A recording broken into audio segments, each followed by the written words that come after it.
Welcome back to another episode of the Conquer Cast. Question for you. Answer.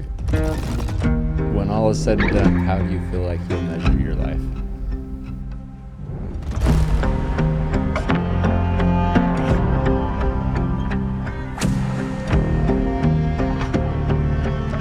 All right, everyone, welcome back to another episode of the Conquer Cast. This is the first recording of 2026, and I've got an incredible guest today, Kory Stevens, who I've been looking forward to this. He's been on my list since the day I started this podcast, the Conquer Cast, and we've been trying a little bit to get onto the right schedule.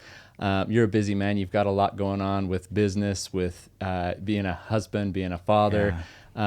And so I appreciate you making some time at the beginning of the year when it is busy getting back into things. I know you guys have your tough pops. I like the hat.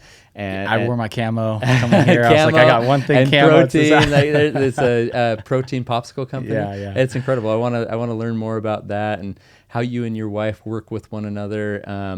As we've mentioned prior to hitting the record button, this is all about conquering. And as I've watched you over the years, you're definitely one who has learned to conquer life's challenges and mental health challenges and mountains that you've faced.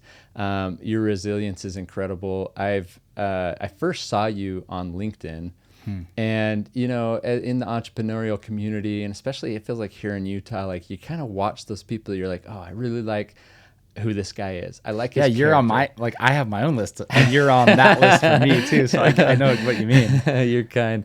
But I watched you, and then all of a sudden, like, there's this moment on LinkedIn where I saw you in a tuxedo. You're up at a stand. You had just won Entrepreneur of the Year, and I'm like, oh, what? I didn't even know there was this Entrepreneur of the Year thing. I mean, I've kind of seen little glimpses of it, but I hadn't been big on to LinkedIn. Yeah. Now I'm seeing you on social media, and there's tears.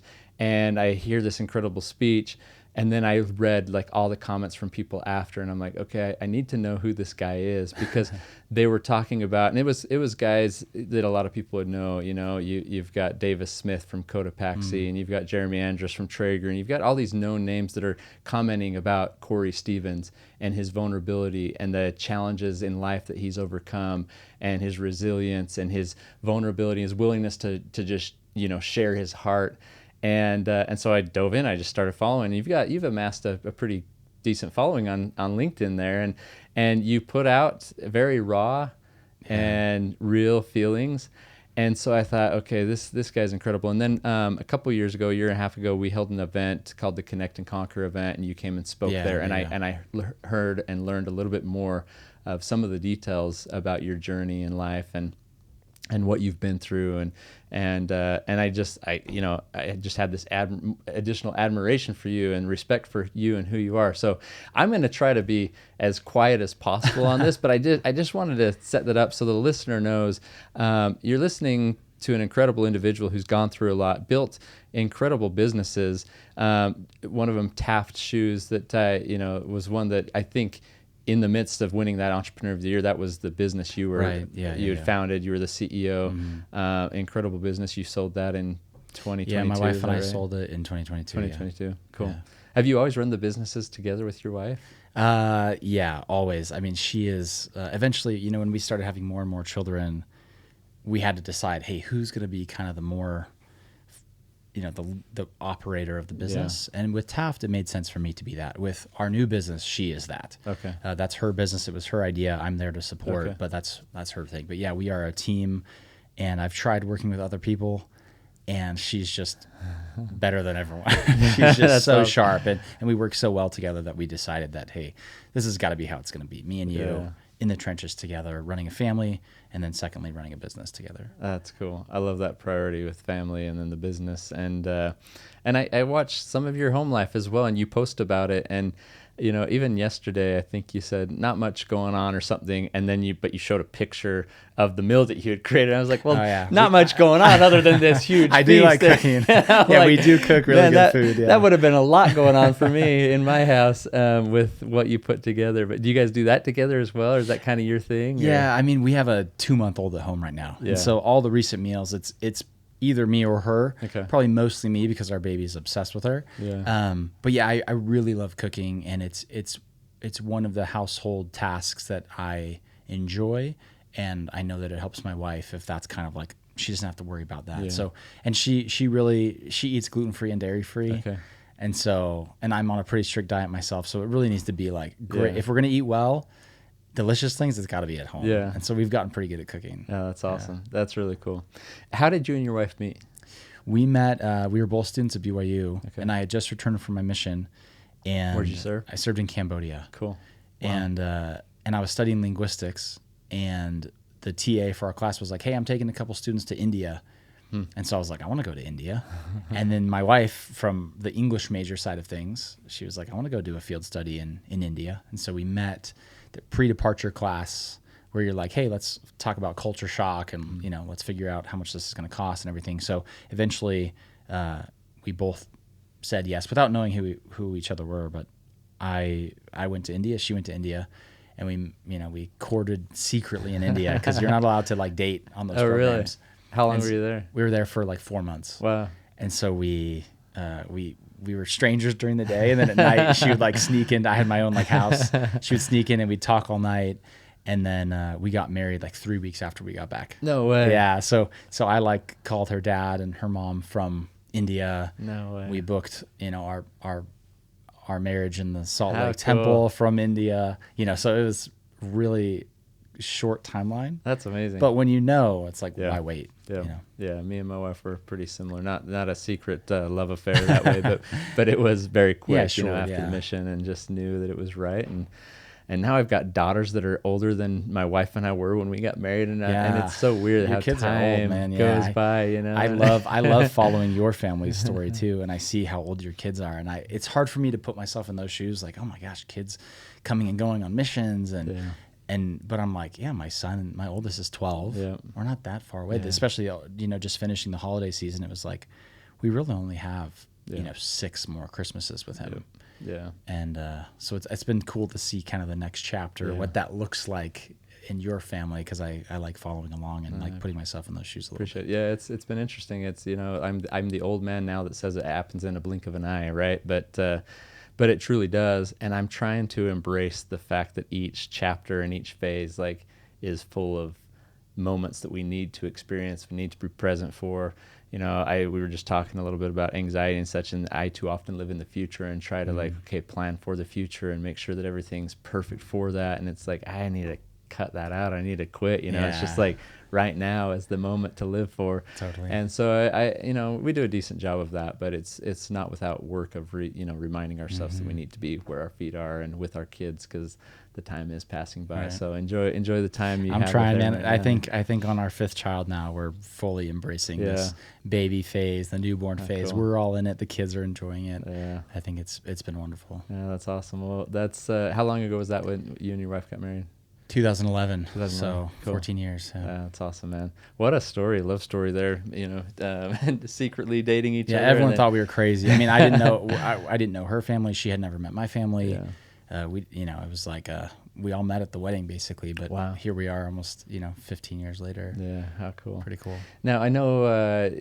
Well, I don't know if I want to jump into this right away with the resilience with mental health issues that you faced and everything. Was that a part of your life at that time? Yeah. I mean, I started really struggling as a 9th grader in high school. So I'm from Southern California, from Burbank. Okay. And I was 9th grade at Burbank High, and I didn't know, I didn't have the nomenclature to talk about it really, but it was clearly like depression and suicidal ideation as a young, like 14, 15-year-old kid. Yeah. And that continued through high school. I eventually moved out. I think ultimately because I was hurting so badly and I didn't know how to deal with it, and my parents didn't know how to deal with it, and so I moved out as a high schooler, and thankfully one of my young men's leaders helped me get to BYU. I really wanted to go elsewhere, but Did you moved out of your house during your teenage years? Who'd you go I moved in with my friend Taylor, Taylor Inouye, who actually happened to live quite close to the church building. Okay. So I was still going to church every Sunday. And how does that start in your life? Do you know? Is it like just this moment, or just kind of slowly build this depression, or I think there was like a catalyst. I think we moved, Okay. and my best friend, who used to be my neighbor, moved as well. And so like my neighbor best friend moved like 30 minutes away, which as a kid it was like he's gone. Now I'm like, oh my gosh, it wasn't that far.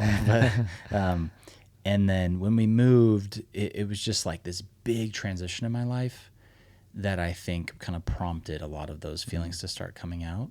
And I started listening to, really aggressive music. I'd go to school and I'd be like the cool popular kid, and then I'd come home and slam the door and be sad until bedtime. Was that exhausting to go to school to be were you like putting on an act that like caused you to come home and like?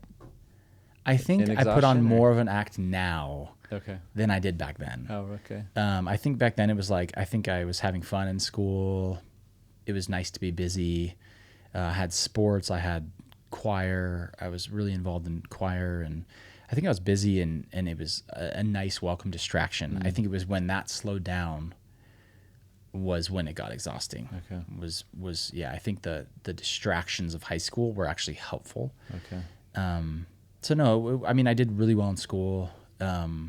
Did pretty well in sports, and show choir was this thing I did. It's not really a thing here, but in my hometown, it's a big deal. Hey, I was in show choir in Maryland. Yeah. Okay. So yeah, like in California, there's a pretty serious like show choir circuit, and then like the Midwest has like a big culture of show choir. But here in Utah, I know Spanish Fork, like at least my senior year, they came to the Southern California Championship. So I know like someone here knows what show choir is, but it's not really like back home. It's like the cool thing. Yeah, that's cool.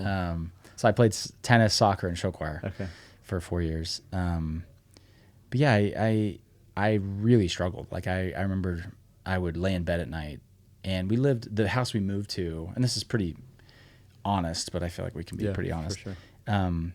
The street was like maybe a 30-mile-per-hour kind of street, like not like a quiet residential. It was kind of like the throughway through the whole neighborhood. Yeah. And my bed was in the corner, and my pillow looked out. I could look out onto the street, and there's a big, like a power pole. Okay. And I would always, in my mind, like going to sleep, like time when I would have to jump from behind this pole to get hit by a car. Wow. And now looking back, it's like, oh my gosh, that's not a healthy habit, Wow. But back then it was just like, I was so in such discomfort mentally and sometimes physically that I needed some sort of get me out of here, So that was kind of the first time that I started. So it was, more than half my life ago. I'm 36 now, and that was, 21 years ago. Were you open with your parents about this? Or I certainly was in some regard, because I remember my mom would take me to like a therapist. So I think she took me and my brother to a therapist, and I don't remember if I had called it depression or, it was 20 years ago. Like it wasn't quite as normal, but UCLA has a pretty serious, like I remember they were kind of leading the way, at least in my area back when I was growing up. And so we'd go to UCLA and go see a therapist, but I think it was pretty short lived. It may have been 5 times. Yeah. But eventually it kind of led to a lot of big feelings, and I eventually moved out. I kind of got in a little like fight with my dad, and I just like packed a bag and bailed and never went back until really after my mission. Wow. How did your parents deal with that? And had they had a history of depression in their lives? Is this a genetic thing that? They both of my parents have taken antidepressants, like I think for over 30 years. Okay. And my dad has opened up about sometimes in his life, like when he couldn't get out of bed. And so I don't know the depths of it, but my dad has a pretty hard upbringing that certainly were traumatic. And my mom has had a lot of hard things happen in her life. And so we don't really talk about it too much as a family, but I think we all kind of secretly know we struggle, and Kory's the one that like talks about it, but we all kind of struggle and we all struggle. It's interesting because I think my wife and I, we have a wonderful family. We live a wonderful, happy life. Yeah. And it's interesting to know that I live a joy-filled life while also dealing with this inside, You know, I think that we imagine like this miserable guy, this horrible dad, this horrible husband that can't get out of the bed and doesn't go to work and doesn't make money and doesn't cook. It's like, well, actually, like, I can be really struggling with depression, but have a really happy life. And I know it sounds like it doesn't make sense, but some people may. Is it those aspects of your life that help you, like, through the depression, kind of fill some void, or is it like keeping yourself busy and you're doing these things because you're a high achieving individual, but yet and you said something just a moment ago. You said, I feel like I'm I don't know if you said faking or I'm doing more of it now than I was back then. Like, like, what does that mean? Like right now, are you like putting on a front that everything's okay, but inside? I mean, a lot of days, yes. Yeah. I mean, 100%. Like I'm more educated, I'm more experienced, I'm more resourced, I'm more supported than ever. And yet in a lot of ways I feel like I'm closer to suicide than I've ever been in my whole life. And I think there's like a compounding exhaustion that comes with struggling with something for over 20 years. It's like, you know, like I think it's the Green Mile when the guy's like, I'm tired, boss. You know, that's how I feel. I'm like, gosh, I'm getting tired, and I feel like the fight sometimes in me is thin. And you know, and that, you know, that's actually true in some of the bad decisions I've made over the last couple of years. And you know, as my life gets more wonderful, that also means like more weight and more responsibility, more children, more things on my schedule, you know, and so there is this like capacity and you know, how long can you do this for without much improvement? You know, it's kind of a sad thing to think about. It's kind of bleak, but it's true. Oh, I'm sorry you have to deal with that. That's got to be honestly like one of the hardest things ever. And to hear you say I'm closer to suicide now than ever, does that, when I'm sure your wife hears that, knows that, like you communicate, does that scare her? Does that scare you? Does that really mean that, or is it like, no, I know how to deal with it, but I feel like the weight of everything could put me there if I let it. I mean, I definitely don't just like say that. You know, it's like actually real. But yeah, of course you know, I'm more honest with my wife than anyone, but even there's certain things I don't tell my wife. Like there's certain thoughts or feelings I have that are too personal to even make a journal, you know, and those types of thoughts I don't really share with anyone. But yeah, I'm so lucky to be married to the most incredible woman ever. And she, you know, as hard as it is for me, it's probably more difficult for her because, you know, she feels the same weight of our family and our life together. And if something were to happen, she's now doing it by herself. And so, yeah, I fight so hard for my wife and my children. That's you know, that's the only thing keeping me here. And there's some days where that's just barely enough, and there's other days when that's more than enough, you know. But definitely fighting for my wife and my kids. So you start experiencing these thoughts and these feelings at a young age. You move out of the house. I don't know if you're 19 years old, you're deciding to go on a mission. That's a pretty big deal for somebody that's like in this state of like not feeling. How did you do because that's a pressure cooker of life there, where you get thrown in and you're pulled a million. Trust me. Well, how did you do with that? I now, you know, if I couldn't go on a full-time mission right now. There's no way. I think that I ended up at BYU, and freshman year at BYU in the dorms, there's this huge groundswell and momentum of like all of a sudden these boys are talking to the right people and they're submitting applications to go on a mission, and all of a sudden it's like, did you a lot of pressure, huh? Yeah, and all of a sudden it was like, I'm going on a mission, you know, and I hadn't thought too much about it, but I actually am very grateful to have been swept up in that snowball effect of Stover Hall and, you know, at BYU, because all of a sudden I was on a mission, and I was lucky to, in my MTC group, were like 3 people that I knew from my freshman building. And so that was just amazing. And then Cambodia, I don't know. Have you ever been to Cambodia? Never. Oh No. my gosh. Well, it is like the most happy, wonderful people that are just, you say one word of Cambodian and they're just losing their minds. Like, and so I feel like my mission call was very inspired and very appropriate and tailored to what I needed, because it was really just like hard physical conditions. But it wasn't like, getting yelled at every day and getting cursed at by Eastern Europeans or anything. It was like just very happy people. But I, even on my mission, I had a weekly call with a therapist in Hong Kong. And the mission like got me medication from Thailand into Cambodia every month. And, so it was, still a part of my mission. President was very aware, and I talked to him, very often about it, and I got extra help when I needed it. And, but yeah, man, it was, I am so proud of myself for going on a mission. Awesome. Yeah. And now when, right now, like I serve with, the 16 to 18-year-old young men. So do I. And, I'm telling them all like, hey, I want you all to go on a mission. Yeah.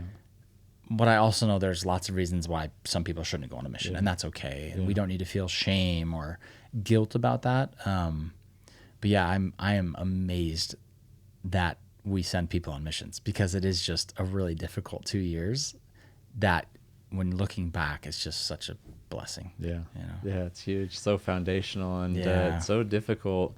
But like I said, a pressure cooker in life that would take somebody 15, 20 years to to go through all that a mission provides for a young person. It's so wonderful. I feel a lot of nostalgia for my mission. I love Cambodia, and that's cool. think about my mission all the time. We just got back from Thailand, so probably the closest to similar. Cambodia. Yeah, it's like Thailand 50 years ago is probably what Cambodia was like. Because it was just this kindness culture, like you said, everyone like super respectful, caring, and we went there to get away, to give our family some time before our second daughter leaves on her mission, and it is one of the more difficult things to do, to send a child off like that. But then, and having been there and done it, knowing what she's about to experience, so much good, right? So much more good than anything. And a lot of times the good comes from the difficulties that we face in life and the challenges that we go through, and the growth that occurs. And I'm sure that's been part of your process in life as well. Were there times as a youth, or shortly after your mission, were there times where you actually attempted suicide, or is that part of your journey, or was that just all thought? So I have struggled with self-harm for 20 years, but not always. It hasn't been super consistent. But then I think after my son passed away in 2022, I kind of like stepped it up in a really aggressive way that hospitalized me, and has kind of forever changed my right leg. It's like daily pain, and there's like a lot of nerve damage, and so that was the closest I've ever come. Is that because of and I don't know exactly what happened to your son, and that was 2022. I know that you sold a business that year and everything, so there's a lot going on. Yeah, we sold the business about like a month after our son passed away. Wow. So it was a lot going on and a lot of transition, and then grief coupled with depression is a horrible cocktail. And at that time, I was also like experimenting with the medication, and I think it made me like really volatile. And sadness for me is, sadness is obviously hard, but when you couple that sadness and hopelessness with anger, that's for me when things are most dangerous.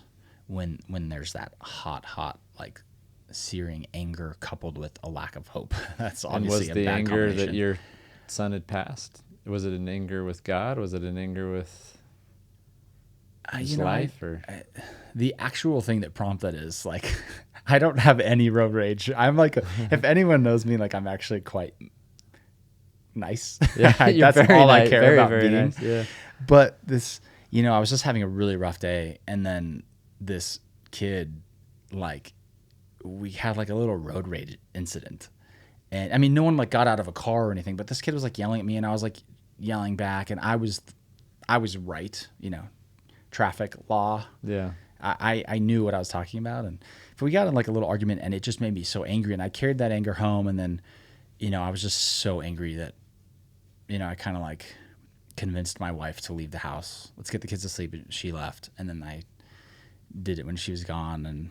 But yeah, I mean, that's the lowest moment of my life for sure. And certainly like an embarrassing, not embarrassing in like I don't think we should feel shame, but it's just like the lowest moment of my life when I was just hurting so badly. And, you know, unfortunately now I have to deal with that for forever. I mean, it's now been 2 years. Wow. And this leg is, I mean, I'm freaking strong, but my leg is struggling, unfortunately. Dang. Yeah. How did your wife deal with that? I mean, coming home to seeing you there, and did she get there before the police? Or the ambulance? She did not get there before the police, no. I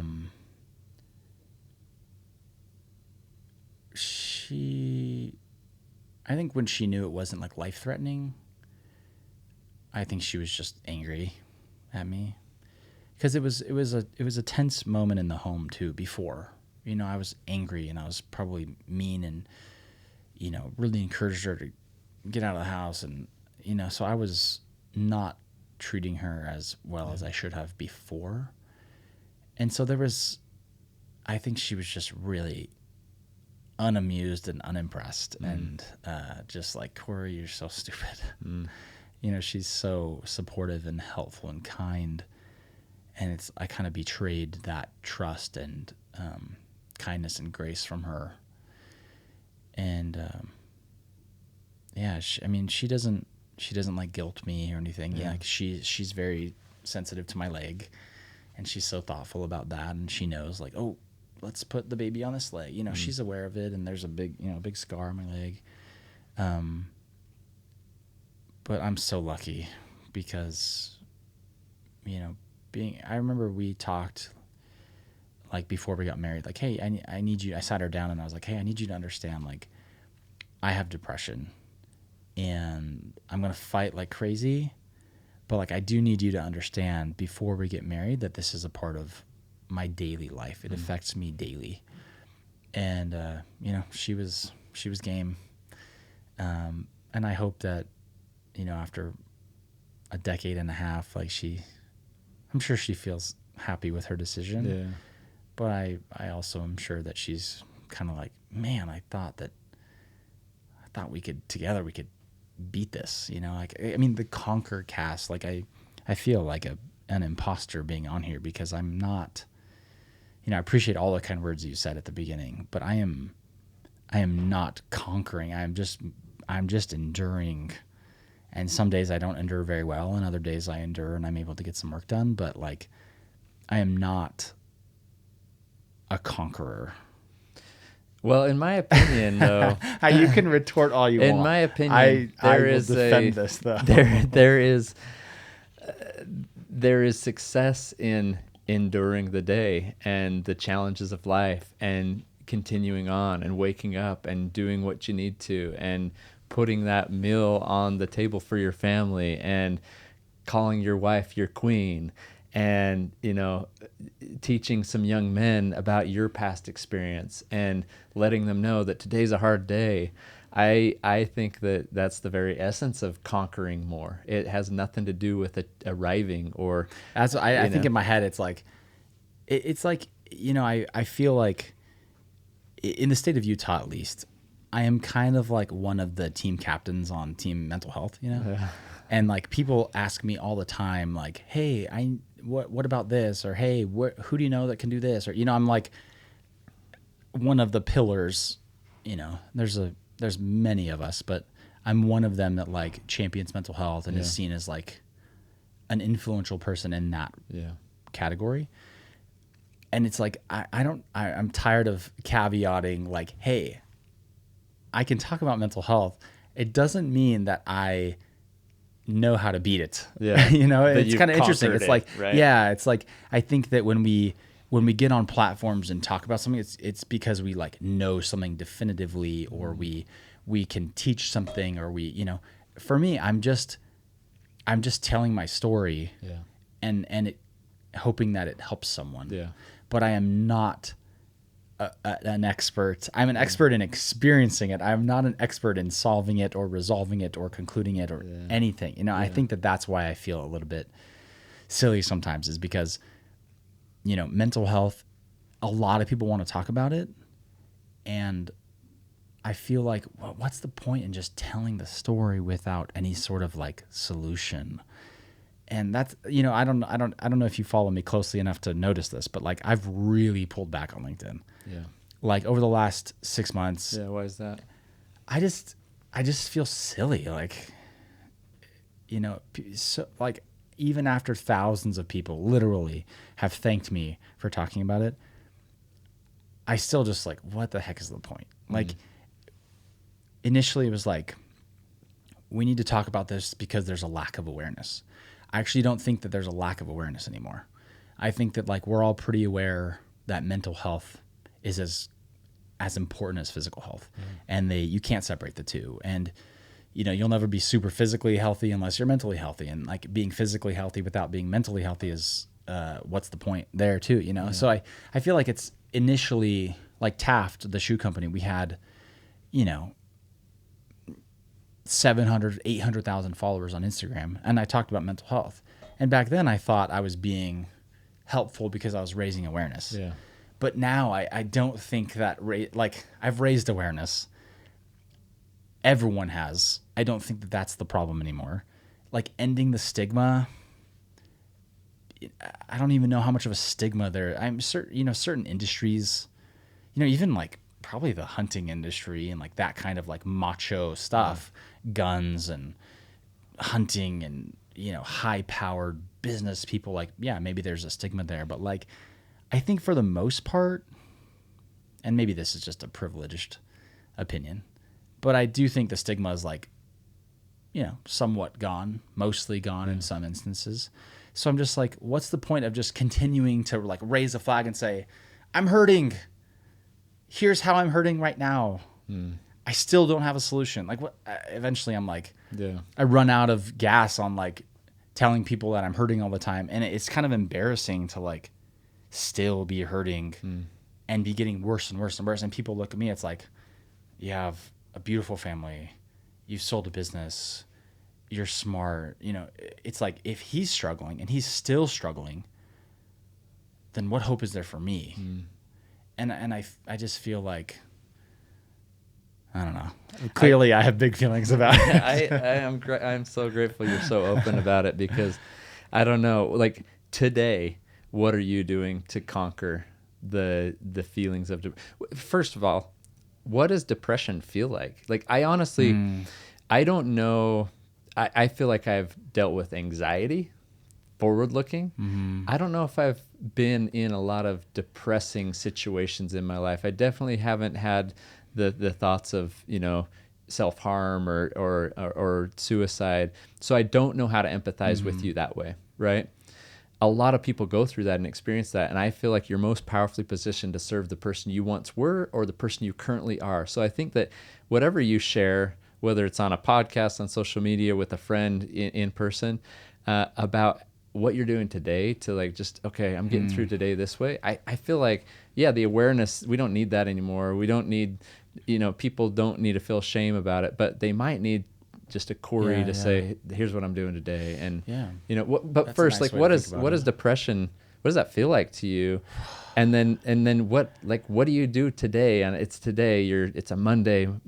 You're up doing a podcast. What do you have later? Like, what gets you through today? Because I feel like our listeners, that's probably what somebody that's listening may need to hear, is just like, I don't need this to be solved, but I need to make it through a day. Right. Yeah. On my mission, what I did was, like, the idea of 2 years is so exhausting. Like, if you stop and think about that, like if your sweet daughter that's about to go, like your older daughter knows, like Hallie. Yeah. It's like, Hallie, don't think about the 18 months thing. Like, just think about today, right? Yeah. Like, and there were times on my mission when it was like, that is nauseating to imagine this for 2 years, but I can make it to breakfast. Yeah.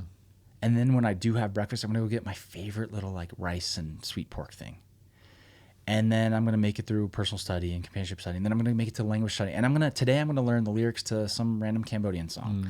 And like, I'd have to segment out the day into sometimes embarrassingly small segments, like awesome. Making it to breakfast instead of like making it to dinner. Yeah. And then I'd have to kind of inject little moments of joy. My favorite little treat, going to see my favorite person, like anything to find little moments that brought me some relief. Now in my current life, you asked what depression feels like. I find a lot of solace and encouragement in seeking out answers from other people to that very question. Okay. Like, I have so much pain inside and I don't have the ability to articulate it. And it's frustrating because it's like, I wish if I could paint, I'd be an incredible painter because I have the anguish that should seed amazing pieces of art and I don't have the talent. Same with music or poetry. I'm like, that's where I feel like you're an artist with your words. Well, like, I appreciate that. You put it into like that's where, I've noticed there's not been as much from you. Yeah. And that's okay. Sometimes you need to. I mean, but I want, trust me, I have the hunger and the thirst to get it out there. It's just, sometimes I lack the energy to do so, or sometimes I lack the talent to turn it into something meaningful. Like I wish I was a great songwriter because I do have the seeds for something that would be incredible, inside me. So it's frustrating to feel that level of emotion, but then not have an outlet. And for me, honestly, LinkedIn was that outlet for a while, and it was helpful for me. But then eventually, I kind of lost steam. But as for what depression feels like, everyone is different. And that's why, I think for a while, everyone, like I sold Taft, and I think everyone was like, Kory's working on a mental health company. I wish I was. But I just don't see what the solution is when the problem is literally different for every single person. That's and selling a company didn't solve, like money didn't solve depression. No, because I didn't sell my business for that much money. So like if I sold it for a lot of money and I could just like focus on only this every day, that'd be awesome. But I have a full-time job for a roofing company and Mallory's starting her new company. So I wish so badly that I could explain. I think for my wife, she just has to be like, I wish I could, and there's times when I'm like, I wish you could get in my feelings for a minute and just feel what it feels like, because it's this, some people are like, I just can't breathe. For me, it has nothing to do with oxygen. It's like, I don't know how much of your anxiety stems from like financial fears, like the need to provide for a family. Quite a bit, because I've been through the opposite of having been able to provide. I've been through the times when I wasn't able to. So that fear is sometimes knocking on the door that could happen again. We're in a much different situation now, but still, I haven't been able to rid myself completely of that. I'm the same. Like it's not realistic that I think like I can't provide for my family tomorrow. That's just not the case. But that doesn't make those thoughts any less potent. And so for me, a lot of times it is kind of starts with financial anxiety and very quickly snowballs and spirals into, I have to kill myself. Like that is the only solution. Like imagine feeling horrible. Like despair and hopelessness, like no light at the end of the tunnel, and then thinking about the weight of a full-length life. Like that is impossible. Not being able to imagine feeling better and then faced with the idea that you have to do this. I'm only 36. I have to do this for 40, 50 more years, I can't. When you think when you spiral down to I have to kill myself, what is the outcome of that? Like what feels good about that? I mean, for me, again, silly, stupid, but life insurance policy. Okay. Like if I don't feel physically fit and I can't imagine providing for my family, and at least I have a life insurance policy, you know. So it's all about money. It's about money and them being taken care of. Yes. Yeah. Not that you are some materialistic guy that has to have the money to make sure. No. Because I don't get that at all. No. No, I'm not that way. But I just feel I'm a big like empathizer, and I feel the weight of my children, my wife, the world. I mean, the world right now is like, it's hard to be a human in 2026. You know, I just saw like all these New Year. I mean, and you're good at this yourself. Like you are strong and brave and powerful and confident. And I know you don't always probably feel that way, but from the outside looking in, I'm like, wow, he can do anything.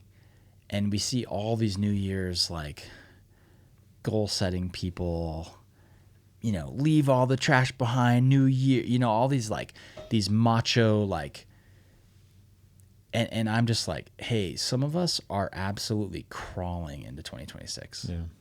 And that kind of energy doesn't help some of us. Like we already have enough on our plate, and like telling us to like man up and be better. And it's like, hey, I'm barely here.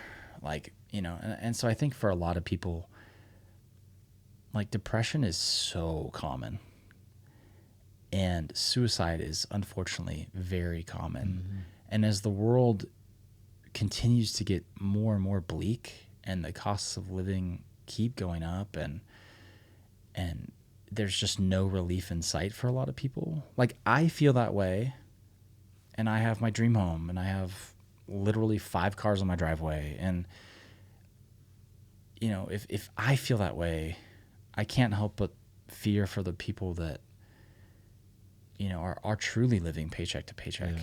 And you know, I wish, you know, I have a journal where I think I've done a pretty good job of explaining what depression feels like. Yeah. And I have poetry that I've never shared with anyone that's quite good, I think. Yeah. Actually, like I think I'm actually a pretty good poet.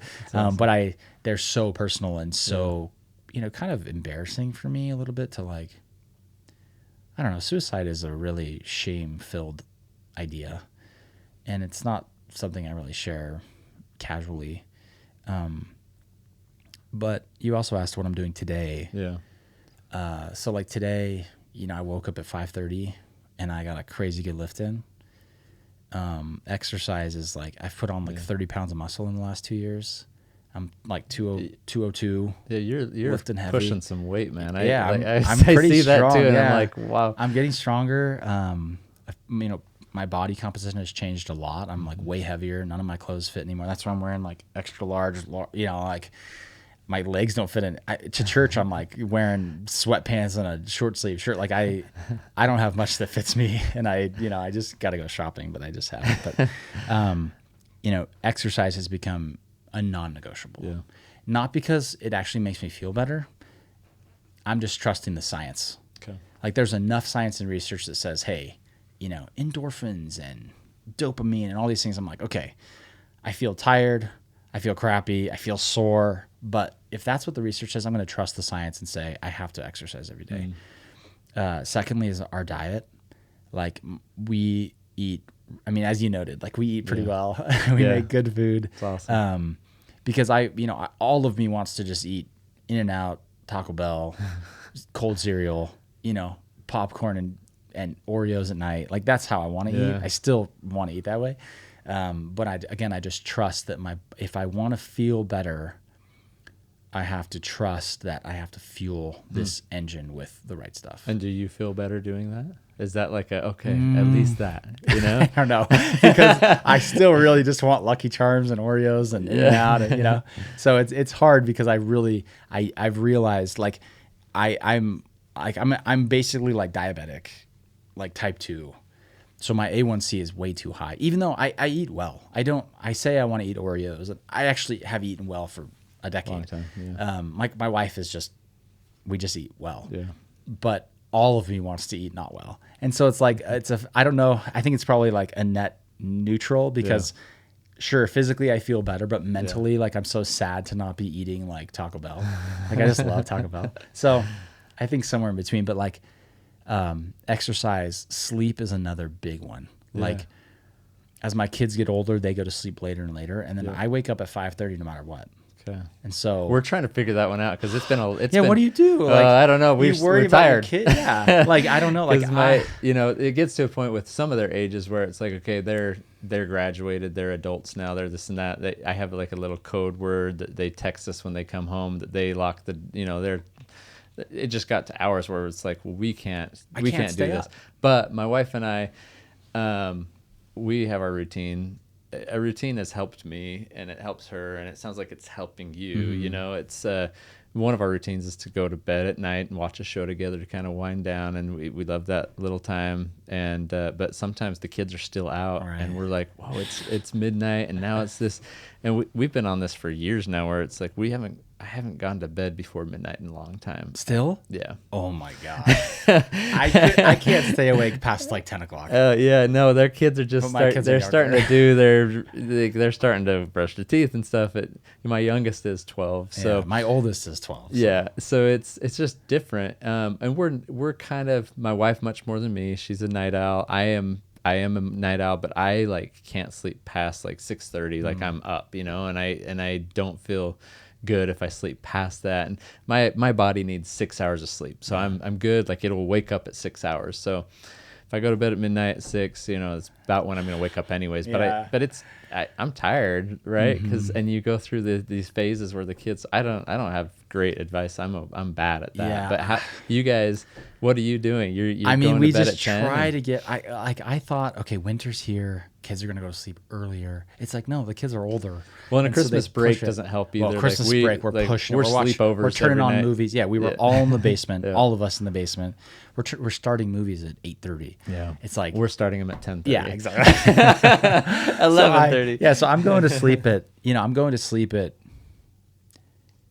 between 10 and 11:30. Okay, but probably more like 11:30. Okay, but no matter what, I'm waking up at 5:30, and so I'm really trying, like sleep and cortisol levels and A1C for diabetic and pre-diabetic people, like that's all really related. And so I'm really working on sleep. Yeah.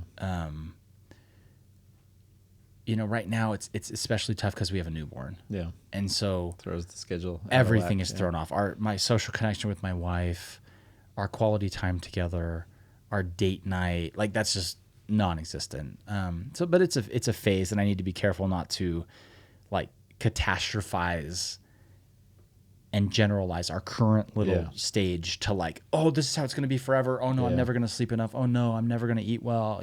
Can you do that with your depression, where it's like, it doesn't sound like you like it's not going to be like this forever? Is there any hope that like, yeah, no, it's not going to be like this forever? Kind of like you're putting that phase with your daughter into this. I wonder if there's a way to do it. I think sometimes I am good at that. Like I think that like I tell everyone, like a lot of people in bad situations come to me and my wife looking for help, and I can confidently tell them, hey, this is not going to last forever. No matter what your brain is telling you, I promise you, you need to go to sleep, or you need to go get your favorite meal. So you believe that? Well, I believe it and I preach it. You've experienced it to some extent to be able to say that? I have, because I've felt a million times worse than I have right now. I think the problem is like suicide, like you kind of need this may sound a bit like inappropriate, but I believe it. So suicide, you need to be like a little bit kind of insane to actually do that. And for me, I've always had a tiny bit of sanity left that stopped me from doing that. And it's almost always my children. Imagining, like I have lost a son before, and seeing my children hurt and grieve from losing a little brother, the idea of them going through that when it's me is that 1% of sanity that stops me from doing that. Good. But I do believe that the worst moments don't last forever. Yeah. And you usually need food, a hug, or sleep. You know, I have a newborn. It's like she needs to be held, she needs food, or she needs a nap. And it's so simple. And then people get older and feelings get more complex and life gets crazy. But in those worst moments, we still really probably need a hug, some food, or just sleep. And so I do believe that, and I think that I'm lucky that I've been able to hold on to that little bit of sane logic that prevents a disaster from happening. And I just hope that I can keep preaching that to other people, and eventually I'll really believe it myself. But for now, I'm happy to kind of preach it. And I'm grateful that you're preaching it, and it's so important, because I can promise you, your kids and your wife, way more than life insurance money and security financially, want the food, the hug, and the sleep. You know, it's like there's nothing more.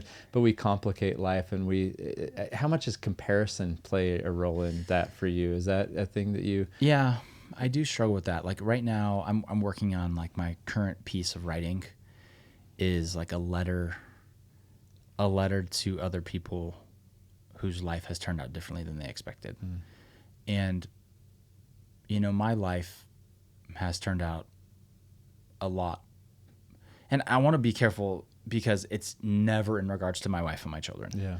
Like, I surpassed all my dreams with my life and my children. Yeah. I'm speaking strictly to me in a bubble. Yeah. You know, and my life has just not turned out how I had hoped.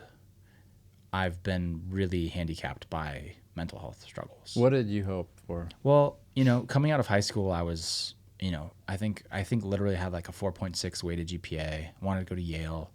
I thought I was going to go to, you know, Harvard Business School, go get my MBA, you know, be a lawyer or doctor, like go get a JD MBA, joint dual degree, go work in Hong Kong for like JP Morgan Stanley, and then go work in London running like I thought I was going to be a high-powered, influential, like Jamie Dimon. Does that still sound ideal to you? Well, no, because I've learned my personality type. I'm like a soft, kind person that wants to be at home watching a movie. Yeah. Is there depression thinking I didn't do any of that? Definitely with business school. You've done a lot of, I would say a lot more than that, but in a different way, right? I mean, dude, your business is way bigger than my business ever was. And, you know, I remember the first time I ever heard of you. Like, I don't know if you remember this, but we were in, like, the same kind of mastermind group, and we never met. Yeah, because we kept showing up at different times. Like, I kept missing ones you were at. And people would be like, hey, have you met Trevor yet? I'm like, who's Trevor? Like, Mountain Ops? That, like, protein for hunters? That's freaking weird. Like, you know, I didn't get it. And I'd never seen it, and I just didn't get it. And then all of a sudden, you know, sometime I show up and they're like, oh yeah, he like, I don't know the story, took on a bunch of money or sold, you know, whatever. But, dude, I have done nothing. TAF was so small, and it punched above its weight in terms of like influence and social presence. And like the product was so kind of bold that it got a lot of attention, but like the business wasn't that impressive. And it sold for an unimpressive amount of money. And, you know, now my wife has a really good idea that we're really excited about. But I literally have a job for a roofing company, which is like really weird. I love it. I really love it. And I think I'm good at it. But yeah, very like out of nowhere. But, you know, I even just like a month and a half ago, I met with the dean of a business school, because I was like, hey, I want to go get my MBA. Because that one kind of nags at me. That one's like, oh, I was supposed to get a graduate degree. You know, like I'm that kind of person. Even as graduate degrees matter less and less and less. Like it's not about what I could do with it or some sort of career pivot. Like I just went from shoe designer to roof salesman. Like I know how to career pivot. Yeah. It's not about that. It's about like proving it to myself. And I think that, and I've talked to my wife about this. Like I am really kind of sad at the person I've turned into. I just think I thought I was going to be really remarkable. And I think as a kid, you know, teachers and friends' parents, I think they saw me, and I was the kid that was identified as like, man, most likely to succeed. Let's see what Kory does. He's going to change the world, you know? And here I am, like, I have a beautiful family. I'm so lucky. My marriage is top 1% of 1%. Like we're so lucky. But in terms of who I am and what I've accomplished, I feel like I've really, really let myself down. And so you asked about comparison. Like, yeah, I do struggle with that. Because for a couple of reasons. One, I just think I've been blessed with talents and skills that should accomplish more than I have. And then secondly, I think it frustrates me that luck plays a bigger role than working hard in a lot of situations. And I see people getting rewarded for not being great people and getting lucky and knowing some random person. And, you know, I think that I grew up watching my parents work harder than any of my other parents or other of my friends' parents. And we were the ones getting evicted from our rental houses and getting cars repossessed. And it's like, wait, my parents, I was told that you work hard and you succeed.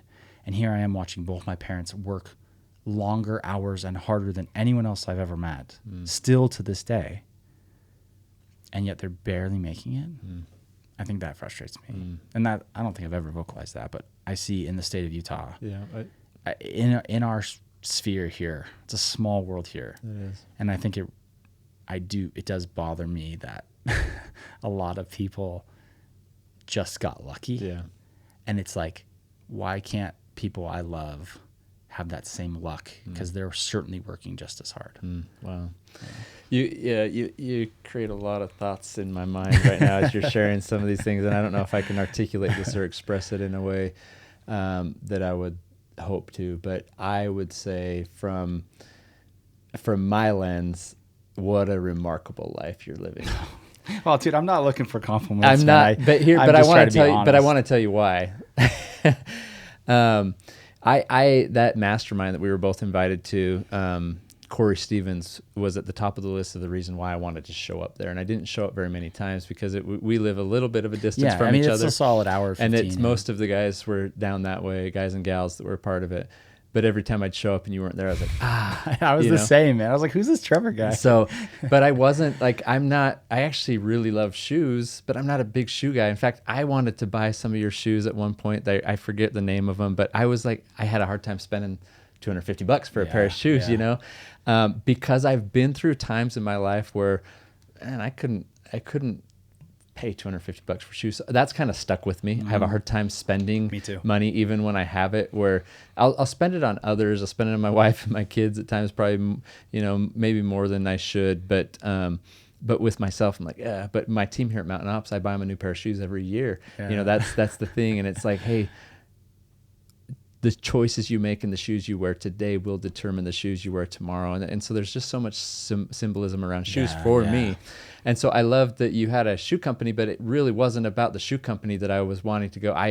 The vulnerability that you approached life with, and I was sick and tired of seeing to be honest, on LinkedIn, I get a little tired of the 3 things to do this and 5 things to do this. And it was just like, wow, everyone just, I don't mind. Like, I love analyzing life and seeing it from a perspective, especially when it's like an eternal perspective. And everyone should do their thing however they want to do it. But I got a little sick of like every moment in life was like a business moment that you could, and I just was like, life is life. Life is good. And that's what I saw from you. So I was coming to those hoping to learn from, get connected to Kory, this individual, not CEO of TAF, not entrepreneur of the year, it was like this man that was willing to share his struggles in life and how he's conquering them. because I believe you are trying to conquer day to day. And then I do look at the kind of husband and father you are, and that to me appeals to me. Even in it, like I would rather learn from a really good husband and father, and hopefully apply that to my business, because there's so much parenting in business, right? Even though we're all adults, there's leadership, there's nurturing, there's nourishing, there's everything that goes with it. Your most important roles in life as husband and father, from what I see from the outside looking in, remarkable. And what else would you rather be good at? Really hard. And so if people are looking at, like, I'm going to compare myself to, some people might be facing some comparison and struggle looking at Kory, thinking, well, I can't make that meal for my wife. I don't call her queen. I don't run my business with her. I don't include her in these decisions. He just lost a child, and look at what he's doing to bring his family together to get through the struggle, all of these things. And there's a quote that I just put out on a slide that Spencer over here helped me put together. It's a quote that I love, and it says that true success is knowing that those who know you best love you most. And we do a horrible job in life at defining success. And yeah, right now at the beginning of the year, people are putting out there, we did it. We did our vision boards. No, I loved, no. We did our vision boards too. And honestly, at the center of my vision board, it says, conquer in Christ. I know all these things are just dreams, they're aspirations, they're like, hopeful wishes, and they're nothing without a relationship with him. Right. And I am honestly nothing without him. And so I look at my board and think, okay, there's some things I would really like to do. Am I far from this? Yes. In him, can I do this? Heck yeah. Like, I believe that because I've watched how he's helped me in the steps I've taken, and we've conquered together. That doesn't mean I've achieved what I want to. That doesn't mean that I'm where I'm at. I'm anxious about getting to where I would like to be, and I hate that I'm so anxious all the time about that. But when I really draw back and I look at the shoes I'm wearing today, okay, today's choices are most important. And I have to remind myself that, I feel like, every hour. Yeah. It's like, okay. Like you said, break the day out into these, little bites, little steps. My favorite movie is What About Bob? It's baby steps, along the way. But I would just say to you, from the outsider looking in, and anyone else that's feeling the same way as Kory, and I feel this way at times, like, let's do a better job of defining success. Everyone listening, look at the wife and children that you have that love you more than anything, and they know that you love them more than anything. They know you best. Your wife's seen you in your worst. Yeah, She's seen you with your legs sliced open, with the pills that you've taken, with and there's things that you've written down or that are in your heart that maybe she doesn't know, but there is someone that does. And if we can really create that connection with God, where he who knows us best, he knows the thoughts and the intents and the feelings of your heart, the depression you go through, the dark times that this life sometimes like inflicts upon us. And he loves you most, even still, despite all those things. And I don't know, there's been times in my life where the waves are crashing down, they're monstrous, they're suffocating, they're pushing us deeper and deeper into the water. And I have just come to realize over time that through Jesus Christ, he is the wind. He's pushing us in the direction we need to go. And I as much as I can, just surrender my life to him, which is difficult. There's been moments in my life where I have, and it's like, okay, there's the joy that the scripture or that this talk or that this is spoken of, and this freedom and this ability. So I don't know. I'm rambling now, but I would just share with you that as I look at comparing and what you're doing in the things in the arenas of life that matter most, people better not look too deep, because they might feel the same way of comparison against you and what you're doing. You're accomplishing incredible things. I would say a remarkable husband, father, disciple of Christ. Like, just keep it up. Thank and you. that conquering, it's a little better today than yesterday, right? But I don't know. It's difficult. I get it. Maybe it's a little better this next hour than this past hour. Right. Yeah, I think I was actually going to say the same thing. I think that my wife has really been focusing on this concept of holy envy. That's you can kind of piece together what it means just on the actual phrase there, but it's a level of envy. It stems from world religions and recognizing that while I have my own, there are things in other religions that are attractive and cool and can be embraced and even practiced. Yeah. And I think that when we compare, if we frame it through this lens of like holy envy, and comparison can lead to inspiration in some disciplined ways. Yeah. Right. Like a lot of times I think comparison can leave us feeling less than and crappy about ourselves and talking poorly and feeling negative. But in certain situations, and for me, you are one of these, where I look at you and I feel that holy envy of, wow, what a mountain of a man, what a great businessman, what a great father. Look at his family, look at his life. So I agree. I think comparison, is obviously a really slippery slope. But I think when you with the right intent, with the right right? lens of holy envy, and like, let me compare to Trevor, and how can he inspire me to be better? And how can this idea of conquering, like, how can that inspire me to be better? I think that's obviously motivational and helpful. And I think that there are certain people in my life, some of those names you mentioned earlier, Davis Smith.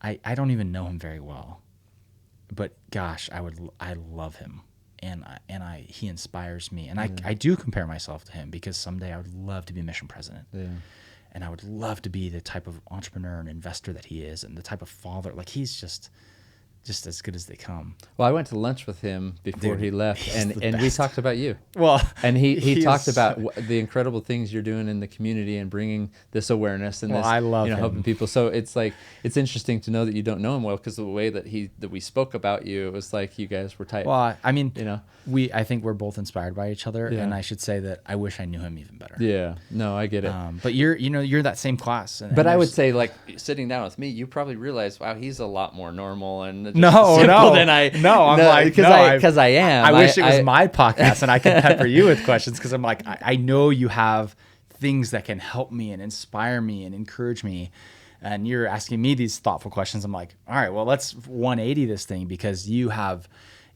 Spencer and those, your family and those that are around you every day.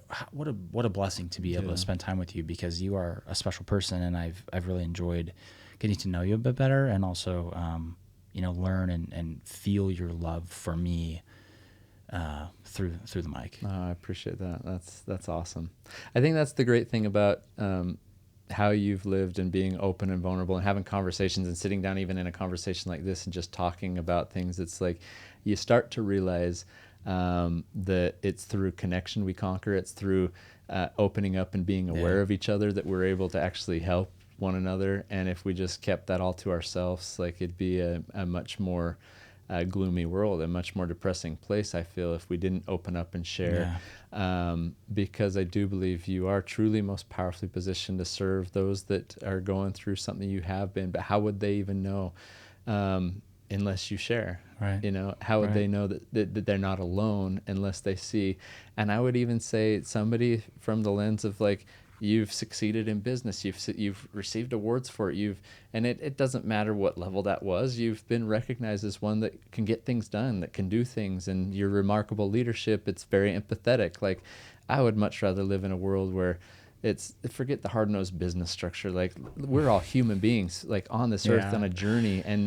And we sometimes act a certain way in the realm of business, in the name of business, and I just don't subscribe to that. It's like, this is life, and people are going through things, and sometimes in business you have to make hard decisions, but hopefully it's done out of a path of, like, hey, this is why, and it's better for the outcome of everyone involved, type thing. But I would hate to just be because of a number, Right. But I don't even know where I'm going with that rambling now, but I would just say you're opening up is incredible. I don't know if you're thinking about or have started to write a book or anything like that. Like, you definitely. I read yours. I have not written a book, though. You should, and I just feel like there's people that need to know you, hear from you, and whether they get to know you individually, they can sit down with you like this or not. It's like your presence and your ability to speak to certain things in life, like, make a difference. Oh, thank you. Thanks. What has your relationship with God been like through this? Because I'm sure there's questions about, like, like why am I facing, like, why is this something I go through? And what I've learned in life, and what I learned through scripture and church talks and stuff, is that God does things for a wise purpose. And sometimes, you look at Job and all he was inflicted with, there was a wise purpose to that. You look at most of the people we read about, they didn't have an easygoing life. Right. There was struggle. Have you ever thought, like, what's the wise purpose to this all in your journey? Yeah. I mean, sometimes I'm like, we always look for like the purpose, and I think that I don't really have an answer yet. I think, but I do think that he's been able to help some people through my experience, and I think that that's wonderful. Sometimes I do feel like, man, I wish it wasn't so painful for me, but I'm happy to do that. Your initial question, what has my relationship been with God through this? I am, it talks, like in the scriptures, it talks about like gifts of the Spirit. And one gift of the Spirit is believing on the words of others. And I'm kind of like a stripling warrior, where it's like, our mothers knew it, and that was enough for us. Like, that's how I feel. I just feel like there's people in my personal life, and there's people, prophets and church leaders and great people that I know that believe it, and I believe it. I've never wavered in my faith for a moment. Doesn't mean that it's always comfortable. Right.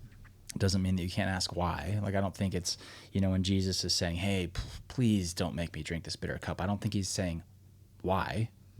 He's just saying, I don't want to do this. It's uncomfortable. Yeah. But it doesn't mean he doesn't believe, you know? And I think that specifically through the loss of our son,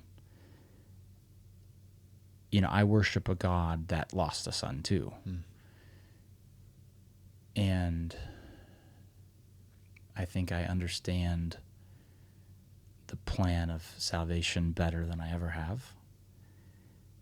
I also in the month of December, I read all of the Book of Mormon in 1 month. And so I'm kind of coming off of a real high. Yeah, so I'm feeling great about my relationship with God. But even when I'm bad about reading my scriptures and slacking on my prayer and temple attendance and things like that,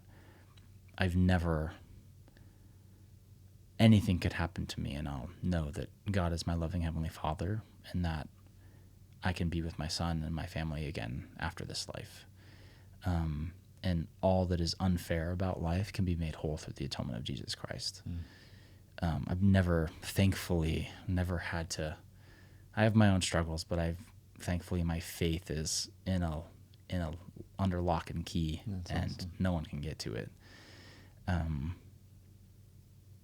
I do feel, the passing of Elder Holland, he, passed away, I guess a couple weeks ago now.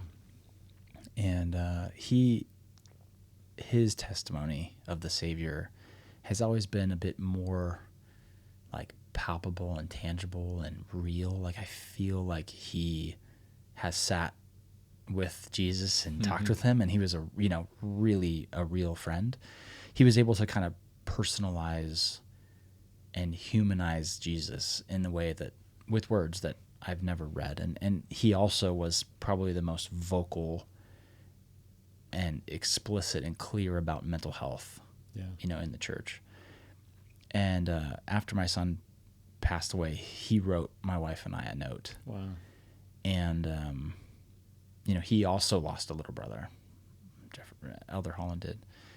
And he's just like, hey, no matter what happens, you work hard so that you can be with him again.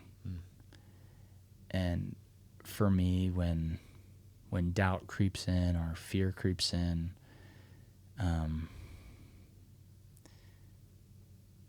this life is short, even though it feels eternally long. I can't imagine living a full-length life. But today I'm celebrating my grandma's 85th birthday. Wow. Like, I'm going to make her dinner. I'm going to make her the very food. You're going to see it, next time. And she's not a member of the church. She's never been, and she's, it's actually led to a lot of problems in our family. But life goes fast. and she's seen me go from 0 to 36. And someday she's going to be, this might be the last meal I ever cook. I don't know if I've ever cooked for her, but I'm going to cook her a birthday meal today. And it's just kind of put into perspective, like, I don't know if I'm ever going to see her again. She's going to go back to California, and one of these days she's going to pass away, just like all of us are. And I'm going to work hard every day to be a good husband and a good father, to care for those who know me best, who love me most, and just try to earn the right to be with my son again, and to thank Jesus for his sacrifice, and wash his feet with my tears, and just say thank you, and meet a loving Heavenly Father that I've known my whole life, but not quite, with my arms around him. But yeah, man, I believe, and I hope that, someday my life goal is like to serve a mission with my wife. That's what we're working towards, and we live our life in such a way that could be a possibility someday. But yeah, man, faith, sleep, diet, social connect, all that stuff's important. The really most important thing is like, having faith in Jesus Christ, because he makes all of this possible, That's awesome. That's so powerful. I love that you shared all that, because there are so many routines that we get into in life, and without including him, if you are a Christian, or if you have some other belief in a higher power, include that higher power in your journey in the day-to-day. You speak of Elder Holland, and I mean, a lot of people that are listening are not of our same faith, but there's been posts about him, and I even saw one that states that he's the most downloaded, like his talks and everything, more than any other church leader in the history of our church. He did just have this personal way, this way of bringing in his own personal stories and tying it to the Savior, his walk with the Savior. Just amazing. And just his eloquence with words. I mean, you have that too. When you write and when you speak, it's like, oh my God. I mean, he's a Yale educated English major, a lifetime in education. Yeah. Like, yeah. But oh my gosh, you're right. Like I listened to his talks. None were with him. So I was just going to bring that one up. And Like a Broken Vessel. Those two are just, for me, just bandages for the soul. I agree. And yet, so over the weekend, I listened to this talk that, I don't know if we can put this into the show notes here. It's called None Were With Him.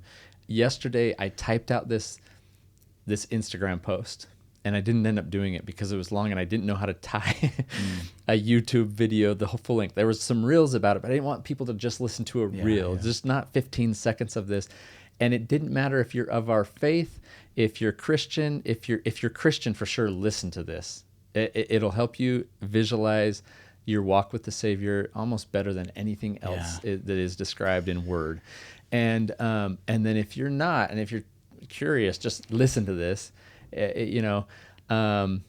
It's called None Were With Him, and it talks about the loneliest journey ever walked in this life, which happened to our Savior, Jesus Christ. But he starts the talk saying, if you are someone who's just lost a spouse or a child, and he goes through, if you're depressed, you're in this lonely path of life, this journey, and then it hit me because it was like, you have a child going off on a mission. And I'm like, I'm about to do that, and the feelings are real of like, okay, I'm going to send you out into the world. You don't speak Portuguese. You've never been to Brazil. You're young in your gospel learning and knowledge, but go and do. And I promise you, you will not be alone. There was one who walked up a journey all alone, and he did that so that we don't have to, right? And so everyone listening, go listen. I'm glad that you brought that up. It's one of the most powerful things I've ever heard, and I like to listen to him reading it, and it's just wow, so powerful. I posted about Elder Holland and his passing after watching his funeral, and I stated that, like, while some listen to music that's like, whatever to work out, I honestly turn on Elder Holland, and it's just like something happens in me. I'm not that, and level, I'm not lifting like you are. So maybe I need to add some music to Elder Holland. But I feel like I can go the extra mile. I can be the second mile disciple that Jesus Christ needs me to be when I'm listening to the voice of Elder Holland. And it's not just his voice. It's not. how eloquent he brings truth into my heart almost like no one else can. And that truth speaks energy and power and influence and inspiration to my soul. And I just feel like there's a purpose for this. There's a reason for this. Even if when you're working out, you're working against resistance and weight, and that's life. There's so many analogies, right? And so tap into that added strength that comes from one who walked the path alone, so that we don't have to. Yeah. I love you, man. Yeah, I was just last week. I was working out, and my buddy came up to me, and he's like, "What are you listening to?" I was like, "I had to do 265 for 8."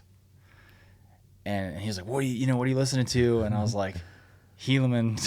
He was like, "What?" It's like, "Yeah, man, look, my earpods." It's like, I'm trying to work through the Book of Mormon in the month of December. Yeah, I'm glad that I can't listen to. Typically, I don't listen to religious stuff. I do listen to music, but again, I love music too. I'm not saying people should listen to music. Props to you, man. Elder Holland getting you pumped up. He gets me going, man. I don't know what it is, but it's funny. We were playing. Is it what's that game where you hit the thing and pass it on? Is it Oh, like Scrabble? Or no, you're talking about there's a little word and you describe it and you baseball. Catchphrase. Yeah. So my mom gave us like the vintage catchphrase. So over the break we were so fun. And Kory just mentioned the name Helaman, which is found in the Book of Mormon that we read. But it was so funny. My 12-year-old, she sees this word and she's like trying to describe it, and then the buzzer, and she's like, ah. And she was saying to us, it's a guy in the Book of Mormon. It's a guy in the Book of Mormon. She couldn't get it, and then finally the buzzer goes off. She's like, it was helium. And we're like, because I was like, I don't know what catchphrase is going to have a profit. Didn't have helium in it, had helium, but she got her words mixed up there, her names mixed up. It was funny, but there's so much to like fitness and working out tied to life, right? And same with cold plunging. It's the same a life lived in an hour. Yeah, and it's like this: put yourself through hard things, and can you do it?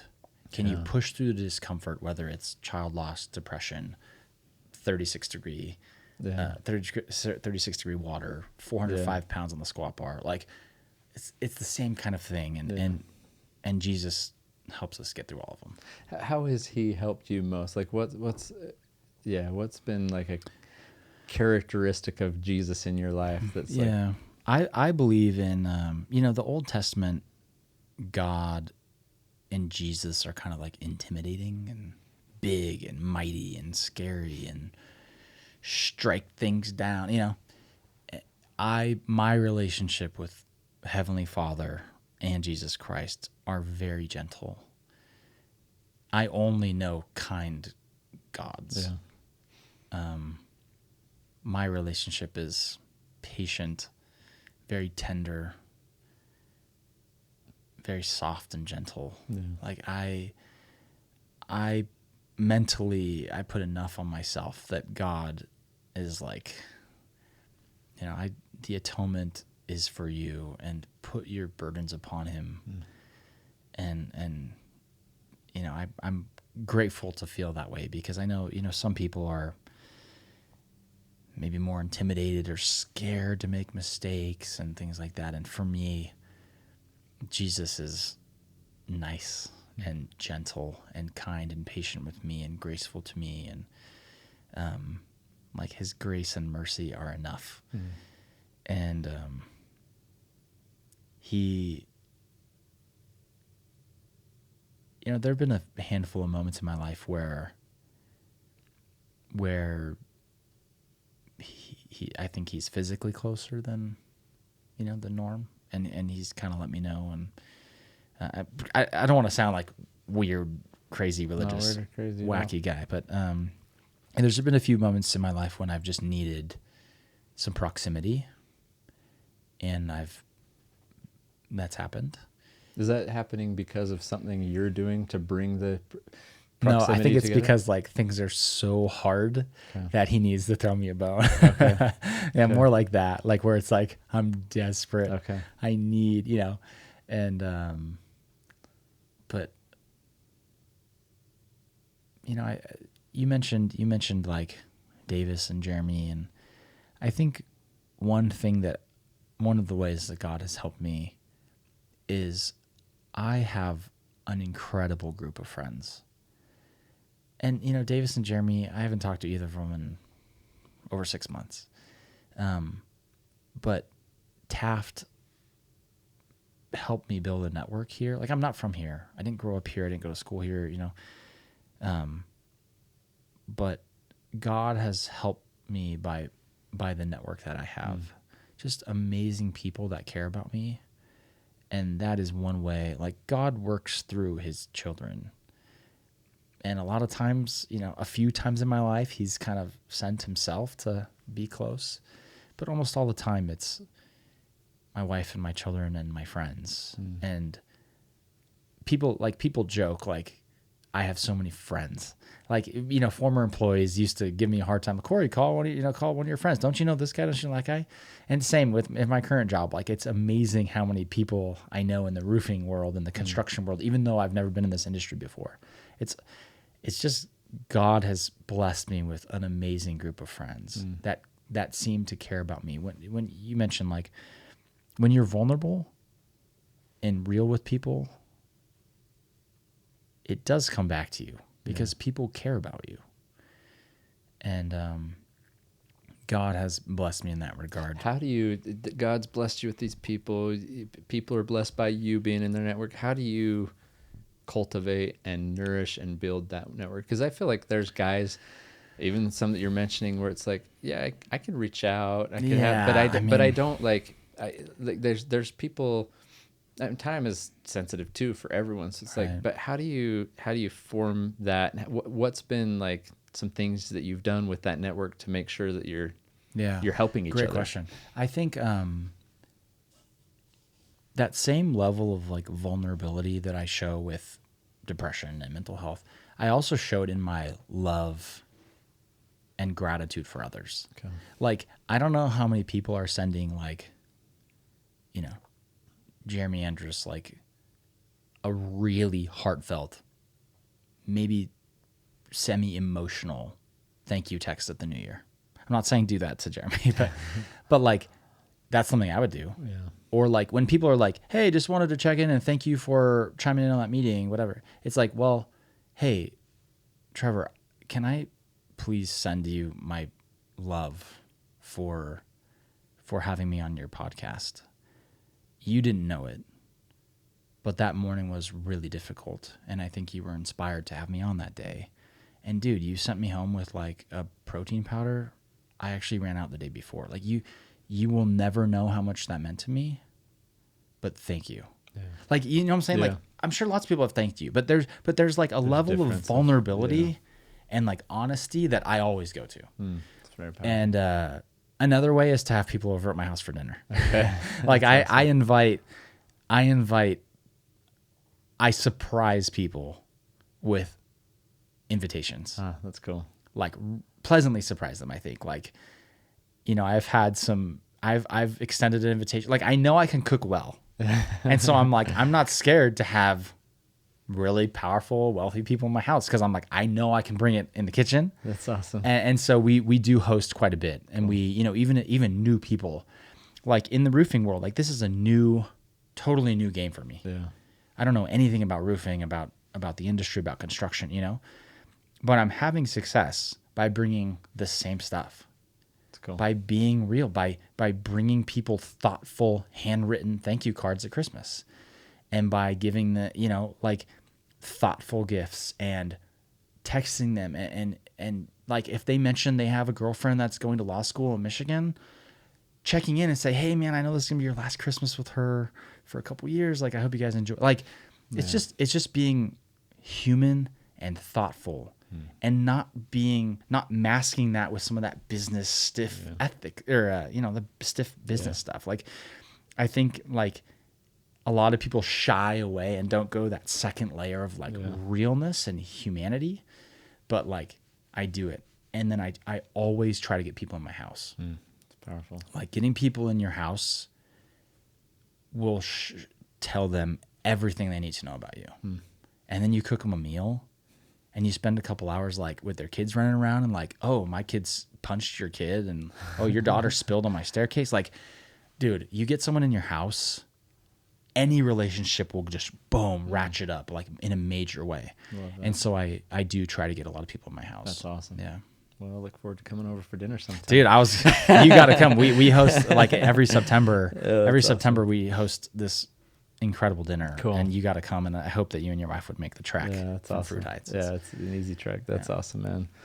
Those are powerful, like very actionable takeaways that I feel like our audience that's listening can Dude, put in that place. first one especially, like we kind of sanitize business communication. I don't. I do everything I can to take it from email to text. Once you start texting with someone, again, that relationship ratchets up. But then if you are thoughtful and listening to whatever people are saying, and you listen to hints, and you learn what they like, and you learn their favorite soda that they're drinking, and all those things. Like, if you can then be a real human and a friend, you can be successful at any industry. I went from shoe designer to roof salesman by doing the same thing, and it's working. That's awesome. And it's not like an act. Like, that's just how I am. Yeah. But some of you could act and turn that on and see that it works and do it, because life is way too short to work with people you don't love. And if people can feel that you love them and you genuinely care about them, and you invite them to, a BYU game with their family, and then you invite them to you invite them to a barbecue at your house, and you're like, what? Or you invite this whole company? Like, it is repeatable, duplicable, and it will strengthen any relationship. I love that. That's awesome. Great advice. This has been awesome, Kory. I maybe we do another one of these as your journey continues and things that you're learning. We get messages all the time of people that are going through a physical journey. They are definitely like paralleling that with their mental journey that they're going through, and a lot of them are going through it. And so it's not often that sometimes you have people that have been educated in it and they can come speak to certain things. And then you have people that are living through it and they speak to it in a different way that I often feel is much more powerful for people to just see. And as they kind of connect with someone and then learn about their journey as they're going, like, I'd love to know. And how's Tough Pops going? How is Tough Pops going? We just raised like a 900K seed round. So my wife had this idea 2 years ago, right? As we were selling our shoe company, she was like, hey, what about high protein ice cream bars? And I was like, whoa. Because you see protein getting injected into popcorn and chips and all these kind of mediums that don't really make a lot of sense to me. And even so, it's like 2 grams of protein, 4 grams of protein. It's like an ice cream bar. You could get, we got 12 grams of protein. There's no texture and no taste. I tried to bring some. I was running a little late. I really wanted to bring you some because they're like there's no texture and there's no weird taste. And so 2 years ago we started working on it. We put about $175K of our own money into it, and we have, we had 25,000 bars. We had killer recipes, and we have earned a nationwide launch with a major retailer. So that is in the February reset. So awesome. Like the frozen category is resetting at this retailer in February. And so you will be able to find this product nationwide at this retailer in February. Cool. And that's awesome. Yeah, we have fingers crossed. Like, because we don't know what we're doing, but we have amazing investors that believe in us and I think care about the people. They care about Mallory.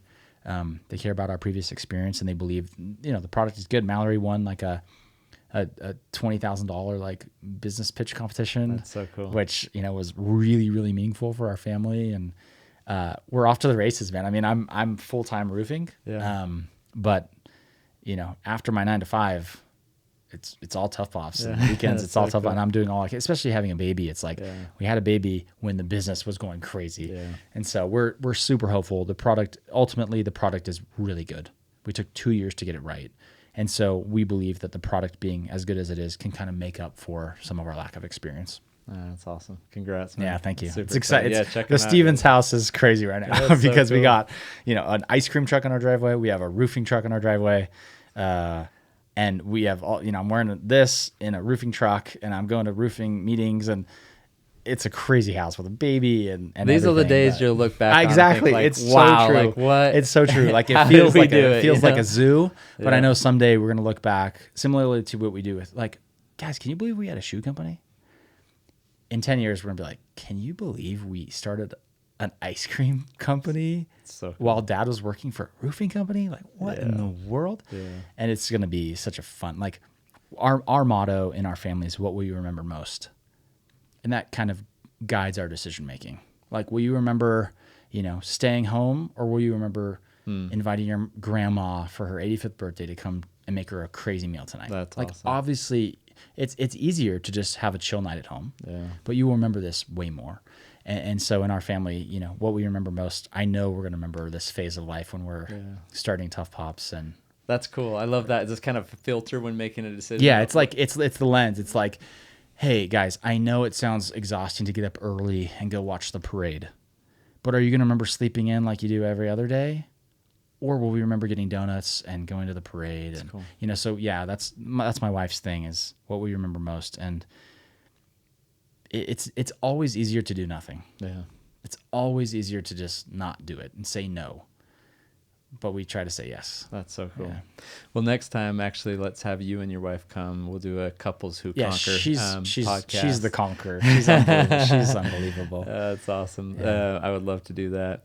Maybe one last question I ask. Have you read How Will You Measure Your Life by Clayton Christensen? I have a copy of it. I've started it. I've never finished it. Okay. Though.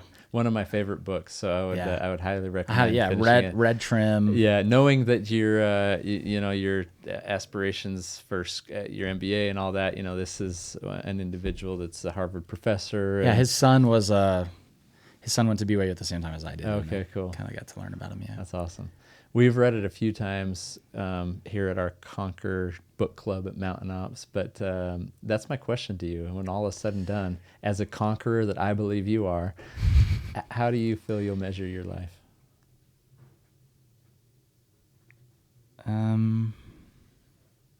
Wow, that is a question I've never been asked before. I think about this a lot. I think I really want my funeral to be really packed. I also hope that it's in a long time from now. But right. But I think that like our son's funeral, most people there had never met him, and yet there were a lot of people there. And I think that there's a funeral home that I drive by. In my last job, I used to drive by it every day, and I could kind of tell if it was like a popular person or not. And some days it would just be absolutely packed, cars up both sides of the street all the way up the hill, and the parking lot full. And other days it'd be a lot more modest. And but it did make me think, like, how would I live a life so that the parking lot is really full? What does that mean? And it doesn't mean staying home. It doesn't mean keeping quiet. Obviously I want a funeral that's really full, and I want my family in the front, right? Mm-hmm. Like, that's the most important thing is, am I close with my children well after they're out of the home? That's really important to me. Yeah. I also see a ton of people get divorced after their kids are grown up. Like, how can my wife and I only get closer when our kids are gone? Yeah. So I imagine my wife and I being at each other's sides until we're really old. I imagine my kids seeking me out for help and love and encouragement all through their lives. I think a funeral home parking lot being really full in a lot of years from now is really beautiful. And I think feeling ready to go. You mentioned that Mrs. Maurer, feeling like she's ready to go. Yeah. I'm not ready to go right now. Right. It would leave a mess. But someday I could be ready. And that means peace and confidence in my relationship with God and with my wife and my children, and feeling like I pursued the things that I'll remember most, and wasn't lazy on the weekends, and did the fun things, and said yes to the invitations, and invited the people over, and worked hard my whole life. Like, at the end of my mission, I wasn't scared to go home. I wasn't skeptical of my work effort. I knew I worked hard and I knew I kept the rules, and I did a great job. I was confident in fulfilling my calling there. And I think at the end of this life, if I can feel confident in fulfilling what I was supposed to while maintaining the most important relationships around me, it would be a great life. It's powerful. That's awesome. I once sat in the funeral, actually speaking in the funeral of a 14-year-old boy who died tragically in an accident, and his father asked me to speak at the funeral. And one of the hardest things I have ever had to do, but I looked out and actually I spoke about shoes because this young man was known for the shoes he wore. They were pastel colored. They were, he was just the life of the party type thing. But another speaker got up, and I'll always remember because this place was packed. It was the type of funeral you're talking about, And the speaker that was speaking with me said, there's not this many people here because a young man died. We're here because a young man chose to live. He looked at the moment and said, what will be the memory we, want to have? Or, anyways, I mean, your connections to people are so profound that it'll be packed, and it'll be years from now, right? It'll be 50 years from now. It'll be 50 years from now. I'll be long gone. I'll be waiting up there to greet you there. But I appreciate the journey that you're on, as difficult as it's been. God, in my opinion, would have a lot of trust in your ability to overcome and conquer and to help others do the same. He wouldn't ask you to go through this without providing a way, right, for it to be accomplished. And I can only hope that through this, your relationship and your knowledge of the Savior, your ability to become more and more acquainted with him is enhanced because of what you are going through in life. Our youth theme, as you know, for our church this year is Walk With Me. And so I hope you have an incredible walk with him this year as you take steps in the shoes that you're in today, as you are running a roofing company and Tough Pops protein popsicle company, and that as you're raising your children with your wife, that walk with him is just incredible every day. And that you look in the mirror and see a conqueror. I hope you do, because it's incredible to learn your story, and you're conquering life in so many different ways. So appreciate you being on today. Thank you, man. Thanks for having me. Thanks Happy for New the Year. time, and let's go put some of that protein into that. I regret it. As soon as I said that, I regretted it. I was like, no. But every guest on the podcast, I always send with a goodie bag. Just full an of stuff. example. I regretted and it was it. perfect. I was like, oh, how did he already know? You just speak it into existence, man. So thank you, Kory. Appreciate you. Thanks, everyone. Hope you enjoyed this. Please subscribe. Share this with anyone you feel could benefit from it. Many people can. So please don't shy away from hitting the like and share and subscribe. We appreciate all the support. Take care and conquer more.